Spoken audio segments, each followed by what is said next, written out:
Hello friends. पिछली class में हमने ऑर्डर ऑफ मैट्रिक्स के बारे में डिस्कस किया था। आज हम टाइप्स ऑफ मैट्रिक्स को डिस्कस करेंगे। उससे पहले हम एक क्वेश्चन डिस्कस करना चाहते हैं। देखिए क्वेश्चन क्या है। If each row of matrix A has 4 elements and each column has 5 elements, then what is the order of matrix A. ठीक है, आप इस क्वेश्चन को थोड़ा ध्यान से पढ़िए। ये जितना आसान लगता है उतना ही इसका आंसर गलत भी आता है। चांसेस ज्यादा होते हैं गलत आने के। क्यों? ज्यादातर लोग इसको एक बार में पढ़ते ही फटाफट आंसर देंगे 4/5, लेकिन ये आंसर इसका गलत है। क्यों गलत है? क्योंकि आपने इस क्वेश्चन को ध्यान से नहीं पढ़ा। क्वेश्चन में आपसे कहा गया है कि हर रो में 4 एलिमेंट है और हर कॉलम में 5 एलिमेंट है, और आपने ऑर्डर बता दिया 4/5। क्या इसमें नंबर ऑफ रोज 4 बोला गया है? 4/5 ऑर्डर तो तब होता जब इसमें 4 रोज और 5 कॉलम्स होते हैं। इसमें नंबर ऑफ रोज 4 नहीं है, रो में 4 एलिमेंट्स है। तो रो में जो एलिमेंट्स हैं वो क्या है? 4 है। तो देखिए, ये मान लीजिए फर्स्ट रो है और इसमें 4 एलिमेंट्स है, और ये फर्स्ट कॉलम है, इस कॉलम में 5 एलिमेंट्स हैं। तो मुझे बताइए इस मैट्रिक्स के अंदर बाकी सारी एंट्रीज आ जाएंगी कुछ ना कुछ। यहां कुछ आ जाएगा। ये मैट्रिक्स आपका बन गया। अब आप मुझे बताइए इसमें कितनी रो है? 1 2 3 4 5 5 रोज है और 4 कॉलम्स है। तो इसका ऑर्डर क्या होगा? 5/4 ऑर्डर होगा इसका। समझ में आई आपको बात? क्या है कि एक रो में 4 एलिमेंट है, तो रो में जो एलिमेंट्स होते हैं वो नंबर ऑफ कॉलम्स के बराबर होते हैं। क्लियर है? तो इसका ऑर्डर क्या होगा? 5/4। तो ऑर्डर हो जाएगा 5/4। इससे एक इंपॉर्टेंट बात हमको पता लगती है, और वो बात क्या है कि number of elements in a row equal होता है नंबर ऑफ कॉलम्स के। Number of elements in a column बराबर होता है नंबर ऑफ रो के। ये आपके 2 इंपॉर्टेंट पॉइंट्स हो गए। आप इसको नोट कर लीजिए।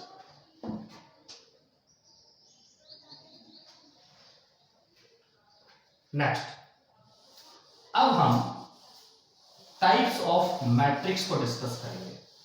मैट्रिक्स के क्या क्या टाइप्स हैं? Types of matrixes. ध्यान से समझना है। पहला टाइप है रो मैट्रिक्स या रो वेक्टर। क्या होता है रो मैट्रिक्स? एक ऐसा मैट्रिक्स जिसमें सिर्फ एक row, only 1 row and any number of columns हो, उसको हम बोलते हैं रो मैट्रिक्स, यानी ओनली 1 रो। ऐसा मैट्रिक्स जिसमें केवल कितनी हो? एक ही रो। इस तरीके से ये एक मैट्रिक्स है जिसमें एक सिंगल रो है, कॉलम्स कितने भी हो सकते हैं, 1/n इसका ऑर्डर हो गया। तो इसको हम रो मैट्रिक्स या रो वेक्टर बोलते हैं। क्लियर? कॉलम मैट्रिक्स, इसका सेकंड टाइप कॉलम मैट्रिक्स या कॉलम वेक्टर होगा। इसमें क्या होगा? Only 1 column. ऐसा मैट्रिक्स जिसमें सिर्फ एक कॉलम, ये रो, कॉलम एक ही है, रो कितने भी हो सकते हैं। क्लियर? तो ये आपका क्या हो गया? कॉलम मैट्रिक्स हो गया। नेक्स्ट,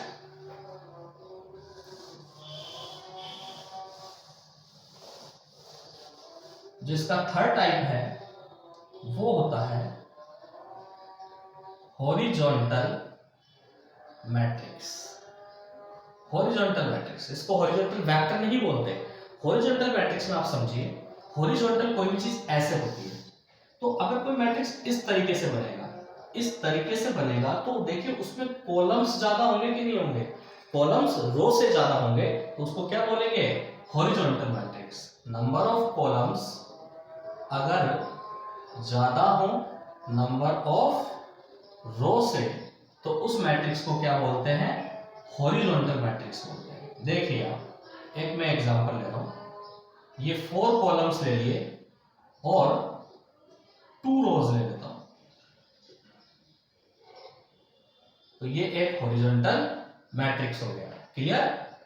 नेक्स्ट होता है वर्टिकल मैट्रिक्स। वर्टिकल मैट्रिक्स में क्या हो जाएगा, उसमें आपके रो ज्यादा हो जाएगी, क्योंकि वर्टिकल ऐसे बनता है, number of rose greater than होगा नंबर ऑफ कॉलम से। तो उसका एग्जांपल क्या हो जाएगा, इस तरह का एक एग्जांपल हम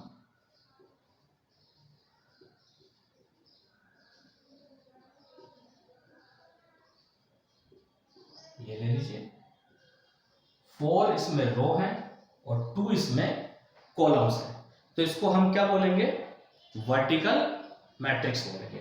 क्लियर। ये आपके 4 टाइप्स हो गए। अब हम 5th टाइप की ओर बढ़ते हैं। 5th टाइप क्या होता है मैट्रिक्स का, 5th आपके टाइप होगा स्क्वायर मैट्रिक्स।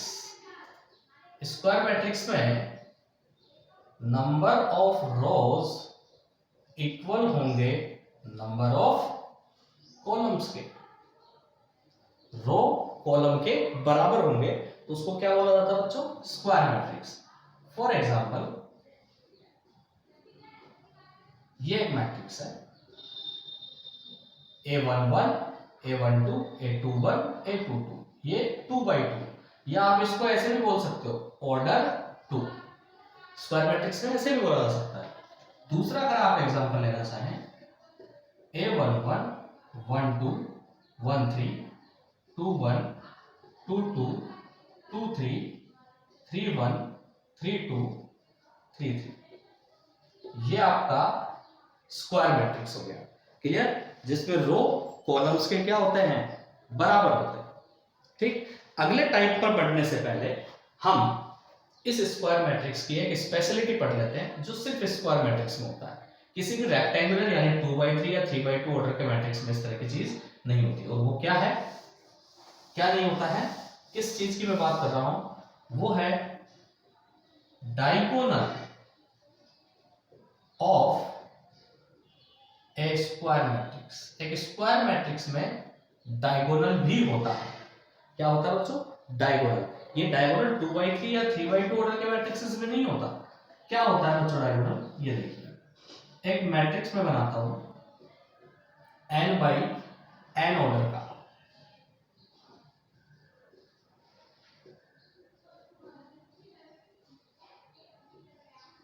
ये मैंने n बाई n ऑर्डर का मैट्रिक्स बना दिया। ये n बाई n ऑर्डर का हो गया। ये जो होता है इसको हम डायगोनल बोलते हैं। इसके कई सारे नाम हैं। इसको आप लीडिंग डायगोनल बोल सकते हैं, इसको आप मेन डायगोनल भी बोल सकते हैं, इसको आप प्रिंसिपल डायगोनल भी बोल सकते हैं। तो ये होता है मैट्रिक्स का डायगोनल। सिर्फ स्क्वायर मैट्रिक्स में ये होता है, ये इधर से आप ऐसे नहीं बना सकते, इसको डायगोनल नहीं बोला जाता। अब इस डायगोनल की एक स्पेशलिटी है, ये डायगोनल में जो एलिमेंट्स आ रहे हैं इनको हम बोलते हैं डायगोनल एलिमेंट्स। तो आप देखिए, आप अगर ध्यान से देखेंगे तो 4 डायगोनल एलिमेंट्स के लिए i j के बराबर होता है। आप ध्यान से देखिए, एक एक डायगोनल एलिमेंट को देखिए, 1 1 i equals to j, i equals to j। हर एक डायगोनल एलिमेंट के लिए i किसके बराबर होता है, j के बराबर होता है। अगला पॉइंट देखिए, आप इस डायगोनल के ऊपर वाले एलिमेंट्स को देखिए। इन ऊपर वाले एलिमेंट्स में आपको क्या दिखाई दे रहा है, इन ऊपर वाले एलिमेंट्स में i लेस देन j होता है। ऊपर वाले एलिमेंट्स में i लेस देन j होता है। For elements lying above main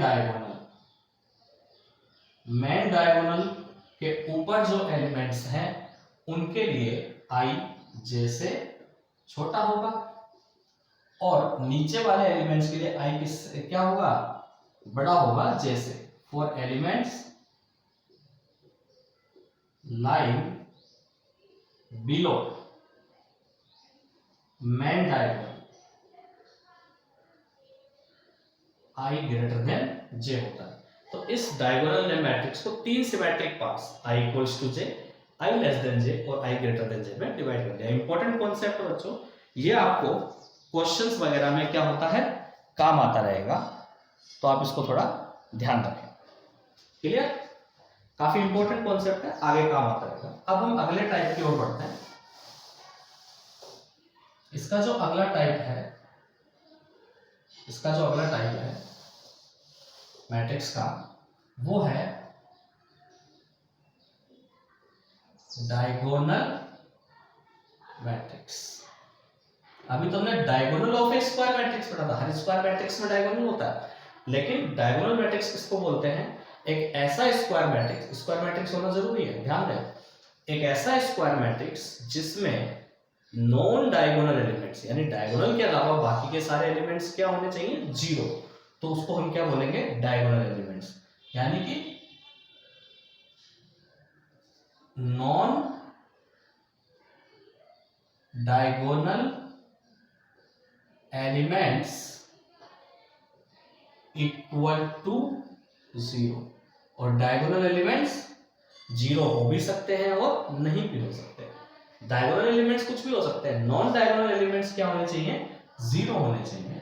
इसका अगर टेक्निकल डेफिनेशन दूं तो aij equals to zero for every i not equals to j। i not equals to j का मतलब क्या है भाई, i इक्वल्स टू j का मतलब होता है डायगोनल एलिमेंट्स, तो i नॉट इक्वल j का क्या मतलब हो गया, नॉन डायगोनल एलिमेंट्स। तो नॉन डायगोनल एलिमेंट्स क्या होने चाहिए, जीरो होने चाहिए, तो उसको हम क्या बोलेंगे, डायगोनल मैट्रिक्स बोलेंगे। और एक इंपॉर्टेंट पॉइंट जो है वो ये है, ये कंफ्यूजन होता है अदरवाइज, डायगोनल एलिमेंट्स जो होते हैं, डायगोनल एलिमेंट्स में और में not be zero. Diagonal element zero हो भी सकते हैं और नहीं भी हो सकते। फॉर एग्जांपल मैं आपको एक एग्जांपल देता हूं, 1 0 0 0 2 0 0 0 3। देखिए ये आपका डायगोनल हो गया, इसके अलावा बाकी के सारे एलिमेंट्स क्या हैं, जीरो, तो इसको हम क्या बोलेंगे, डायगोनल मैट्रिक्स। इसको लिखने का एक और तरीका है DIAG, डायगोनल 1 2 3। समझ गए, डायगोनल मैट्रिक्स को लिखने का, ये डायगोनल एलिमेंट्स हो गए, बाकी के अपने आप जीरो हो गए। दूसरा एग्जांपल, किसी भी तरह का कोई कंफ्यूजन नहीं होना चाहिए, 1 0 0 0 0 0 0 0 5। देखिए एक मैट्रिक्स मैंने ये बनाया है। अब बच्चों को यहाँ पर कंफ्यूजन होता है कि ये डायगोनल मैट्रिक्स है या नहीं। ये 100% डायगोनल मैट्रिक्स है। क्यों? क्योंकि डायगोनल मैट्रिक्स सिर्फ ये कहता है कि नॉन डायगोनल एलिमेंट्स क्या होने चाहिए, जीरो। वो तो हो रहे, तो ये तो जीरो हो भी सकते हैं और नहीं भी हो सकते। क्लियर? तो ये भी एक डायगोनल मैट्रिक्स होगा। क्लियर? ये आपका हो गया सिक्स्थ टाइप, नोट कर लीजिए आप इसको। नेक्स्ट जो सेवंथ टाइप है वो है स्केलर मैट्रिक्स।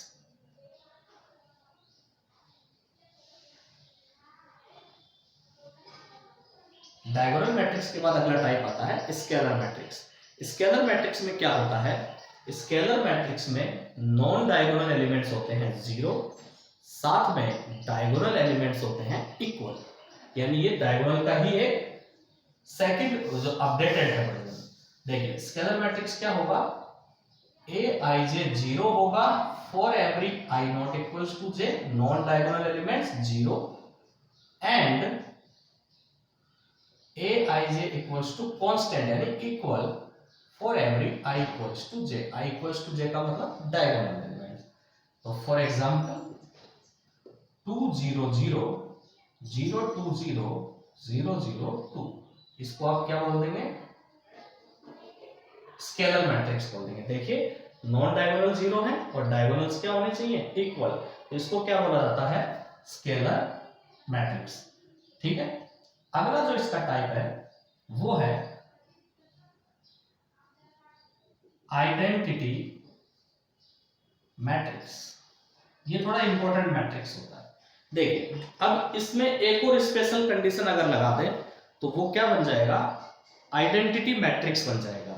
आइडेंटिटी मैट्रिक्स में क्या होगा, नॉन डायगोनल होंगे जीरो और डायगोनल एलिमेंट्स होंगे 1 1 1। फिक्स कर दिया 1 1 1, तो उसको क्या बोल दिया जाएगा, आइडेंटिटी मैट्रिक्स बोल दिया जाएगा। aij 0 for every I not equals to j and aij equals to 1 for every I equals to j। Example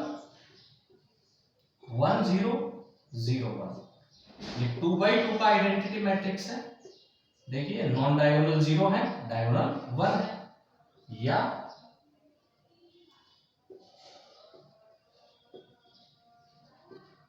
ये लीजिए, इसको आप I3 बोल सकते हैं, कहीं भी I3 लिखा हो आप समझ जाना, वो आइडेंटिटी मैट्रिक्स ऑफ ऑर्डर 3 की बात कर रहा है। तो ये आपका नेक्स्ट टाइप हो गया। क्लियर, इसको नोट कर सकते हैं।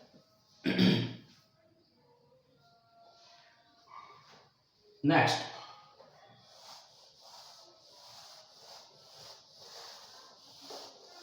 आइडेंटिटी हो गया। आइडेंटिटी मैट्रिक्स के बाद अपर ट्रायंगुलर मैट्रिक्स। क्या होता है अपर ट्रायंगुलर मैट्रिक्स, देखिए एक स्क्वायर मैट्रिक्स, स्क्वायर मैट्रिक्स होना जरूरी है। ये मैंने 3x3 का स्क्वायर मैट्रिक्स बना लिया।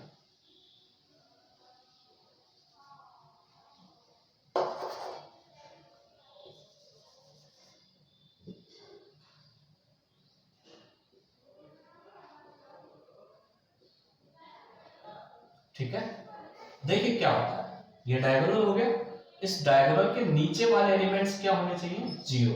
तो ऊपर एक ट्रायंगल सा बनता है, तो इसको हम अपर ट्रायंगुलर मैट्रिक्स बोलते हैं। मतलब डेफिनेशन क्या हो गया, aij 0 for every i greater than j। अभी भी आपको बताया गया था कि डायगोनल के नीचे वाले elements i greater than j होते हैं, यानी i ग्रेटर देन j के लिए एलिमेंट क्या होना चाहिए, जीरो। तो उसको हम क्या बोलेंगे, अपर ट्रायंगुलर मैट्रिक्स। यानी डायगोनल के नीचे वाले एलिमेंट्स अगर जीरो होते हैं तो अपर ट्रायंगुलर मैट्रिक्स हो जाता है। ठीक है, और ऊपर वाले एलिमेंट जीरो हो भी सकते हैं और नहीं भी हो सकते, कोई प्रॉब्लम नहीं उसमें। लोअर ट्रायंगुलर मैट्रिक्स,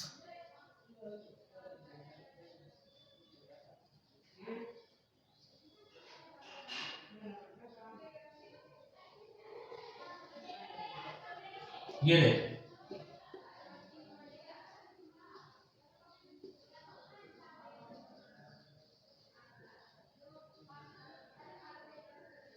इसमें क्या होगा, ऊपर वाले जीरो हो जाएंगे,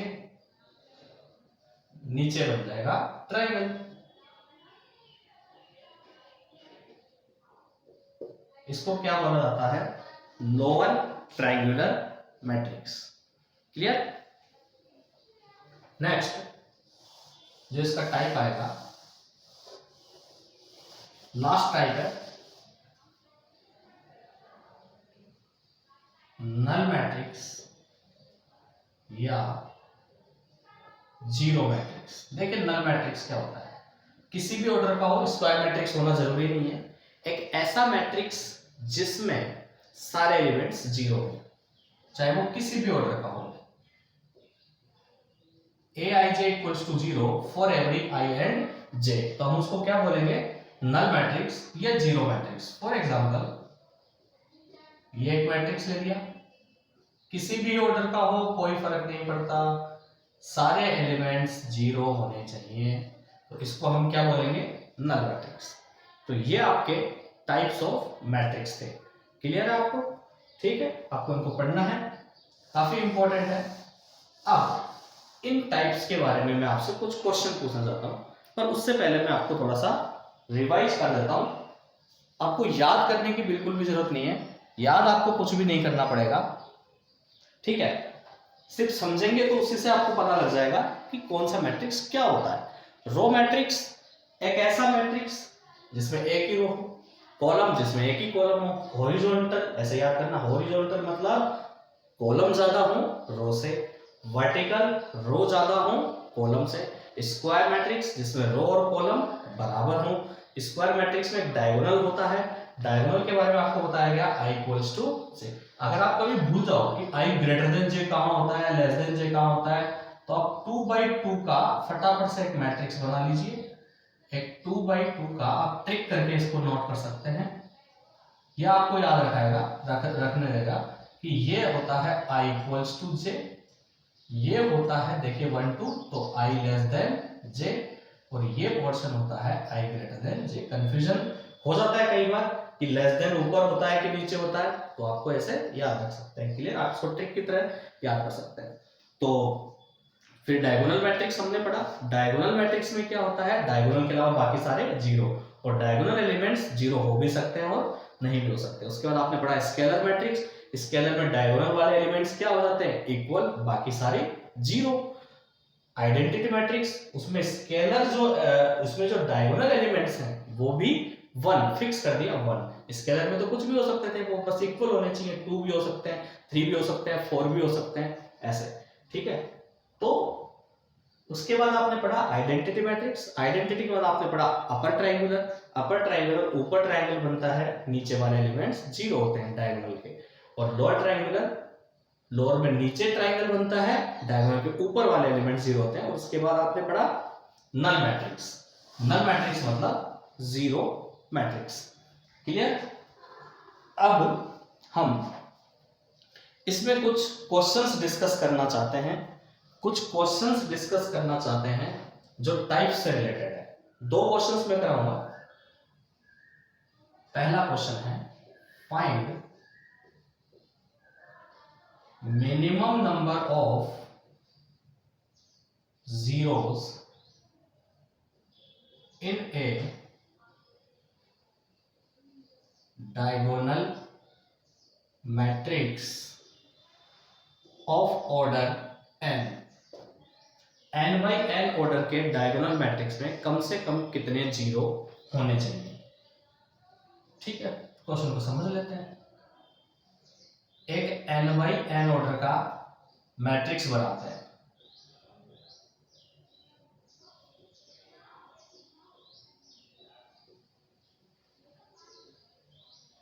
बना लिया।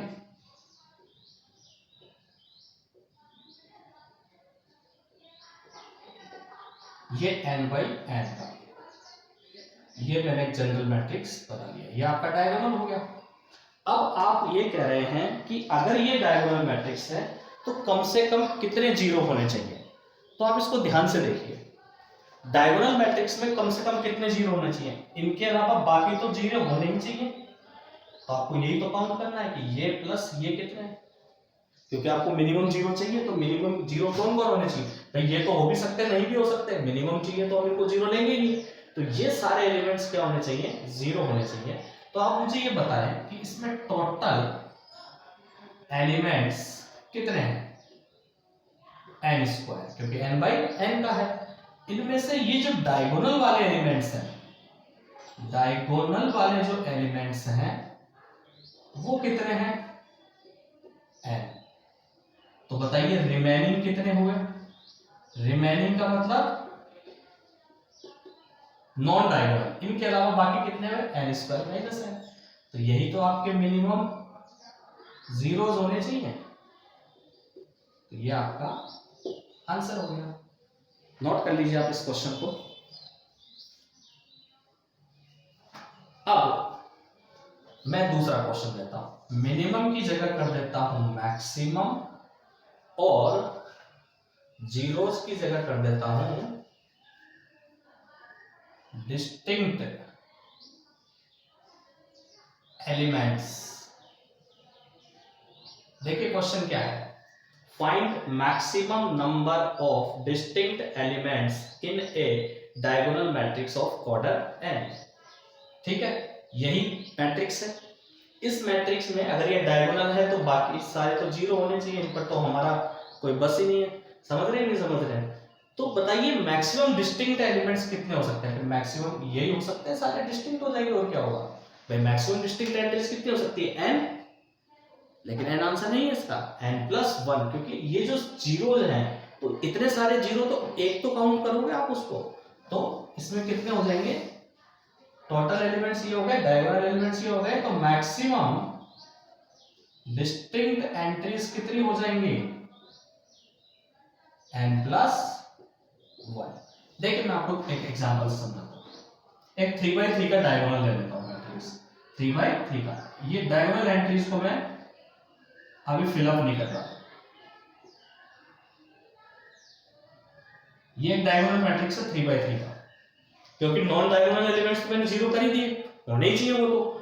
अब ये ही तो एलिमेंट्स हैं जो आप अपनी मर्जी से ले सकते हो, इनको आप अपनी मर्जी से नहीं ले सकते, तो आपको जीरो लेने ही पड़ेंगे क्योंकि डायगोनल मैट्रिक्स है। तो बताओ मैक्सिमम डिस्टिंक्ट एंट्रीज कितनी हो सकती है? आप यहां पर फिलअप कर सकते हो। तो ये 3 तो ये हो गई, यानी n तो ये हो गई, और एक जीरो को एक बार तो काउंट करोगे तो कितनी होगी मैक्सिमम डिस्टिंक्ट एंट्रीज? 4। ठीक है, 3 + 1 4, तो n+1 क्लियर? ये आपके दूसरा क्वेश्चन डिस्कस हो गया। अब होमवर्क के आप क्वेश्चन लिख लीजिए, होमवर्क आप क्वेश्चन लिख लीजिए जो आपको घर से करके लाना है। Maximum number of distinct elements in A triangular. एक क्वेश्चन तो ये हो गया, और एक क्वेश्चन हो गया फाइंड मिनिमम जीरोस इन ए ट्रायंगुलर मैट्रिक्स। ट्रायंगुलर का मतलब अपर भी हो सकता है और लोअर भी हो सकता है, ऑफ ऑर्डर n। क्या क्वेश्चन है? Find maximum number of distinct elements in A triangular matrix of order n। Find minimum number of zeros in A triangular matrix of order n। उसी टाइप के question है, बस थोड़ा सा change कर दिया, डायगोनल की जगह क्या कर दिया है? ट्रायंगुलर मैट्रिक्स कर दिया है। तो ये आपको ट्राई करना है, कल इसको डिस्कस करेंगे। अगली क्लास में हम लोग इक्विलिटी ऑफ मैट्रिक्स को डिस्कस करेंगे। ठीक है, ये क्वेश्चन आपको करना है, ध्यान से इस टॉपिक को पढ़ना है। ठीक, थैंक यू।